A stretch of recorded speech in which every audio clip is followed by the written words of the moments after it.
मैं कभी तुम पर अधिकार करना नहीं चाहता, कभी तुम्हें प्राप्त करना नहीं चाहता,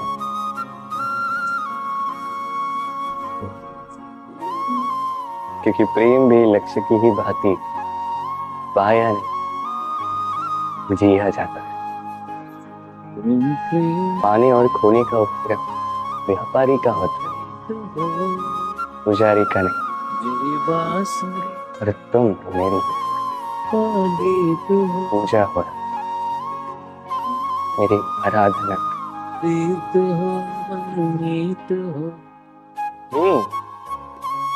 दाऊ मुझसे सदैव पूछते हैं कि कान्हा ये प्रेम अंततः है क्या। माना कि ये समर्पण है, माना कि एक दूसरे में खो जाना है, किंतु इसका अनुभव क्या है, इसका भाव क्या है। अब प्रेम को पूर्णतः परिभाषित करना कान्हा के वश में तो नहीं, क्योंकि ये प्रेम है इतना महान। किंतु प्रेम के विशुद्ध अनुभव के बारे में मैं बता सकता अपने अनुभव को लेकर। जैसे मैं ढूंढ कर रहा हूं इस अपनी राधा के, अपने प्रेम के लिए। मैं राधा से अनंत प्रेम करता हूं, निस्वार्थ प्रेम करता हूं, किंतु फिर भी मुझे स्वयं को एक छलिया स्वार्थ लालची दिखाना पड़ रहा है। ये ढोंग मुझे करना पड़ रहा है अपने प्रेम के लिए। अब आप कहेंगे कि क्यों कृष्ण, ये सब करने की क्या आवश्यकता है? क्या राधा से विवाह करके तुम संतोष की सांस नहीं ले सकते? अवश्य ले सकता। राधा से विवाह करके मैं बहुत प्रसन्न रहूंगा, किंतु मैं जानता हूं कि मेरी राधा प्रसन्न नहीं रह पाएगी। राधा की ये माला अचानक टूट गई, सारे मोती बिखर गए। राधा ने मुझसे कहा कि ये माला उसके लिए बहुत प्रिय, ये मोती अमूल्य, उसके लिए विशेष। अब मेरी राधा के लिए विशेष है, तो मैं बैठ गया इस माला को ठीक करने की। पहले मुझे बहुत समय लगा इन मोतियों को ढूंढने में, इसके पश्चात अब और समय जा रहा है इस माला में इस मोती को पिरोने के लिए।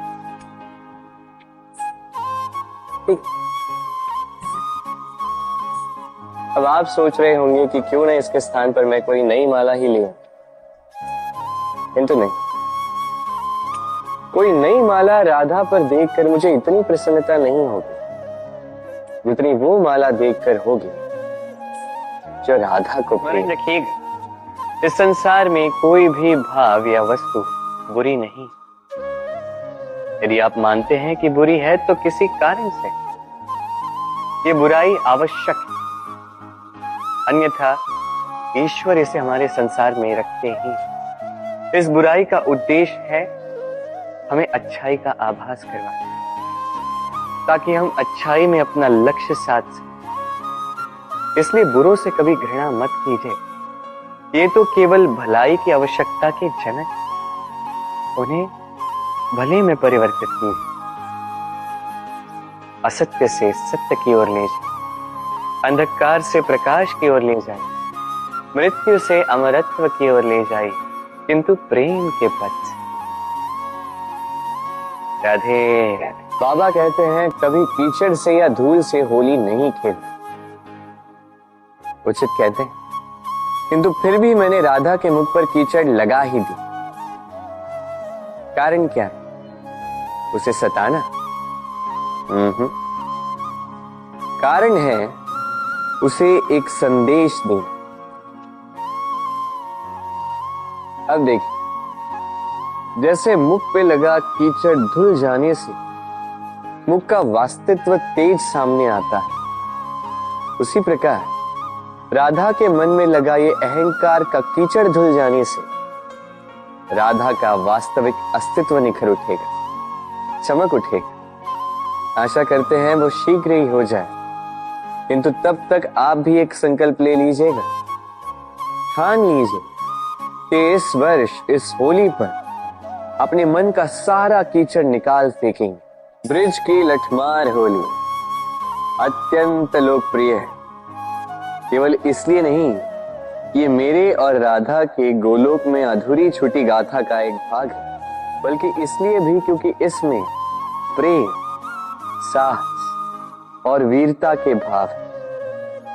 अब गोपियां ग्वालों के संग होली खेलना ही नहीं चाहती, और दूसरी ओर ग्वालों ने तो ठान ली है कि होली का ये त्योहार तो आज हम अपने प्रेम के संग ही खेलेंगे, अन्यथा कहीं नहीं जाएंगे।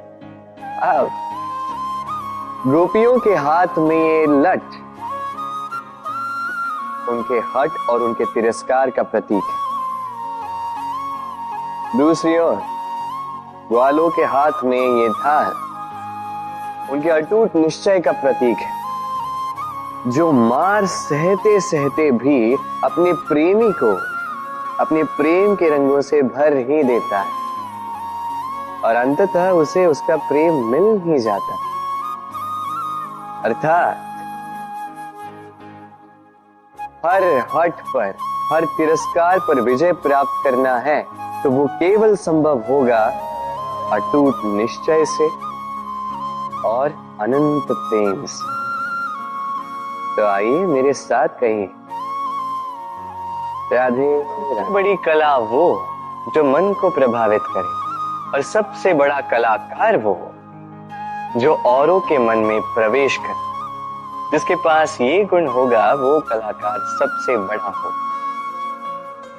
तो यदि ये संसार रंगमंच है तो हम इस रंगमंच के कलाकार, और यहाँ पर भी सबसे बड़ा कलाकार वही होगा जो औरों के मन में प्रवेश करेगा, वहां घर बसाएगा। और इस मन तक पहुंचने की सीढ़ी है ये 2.5 अक्षर शब्द प्रेम। तो प्रेम करते जाइए, जग जीतते जाइए। राधे।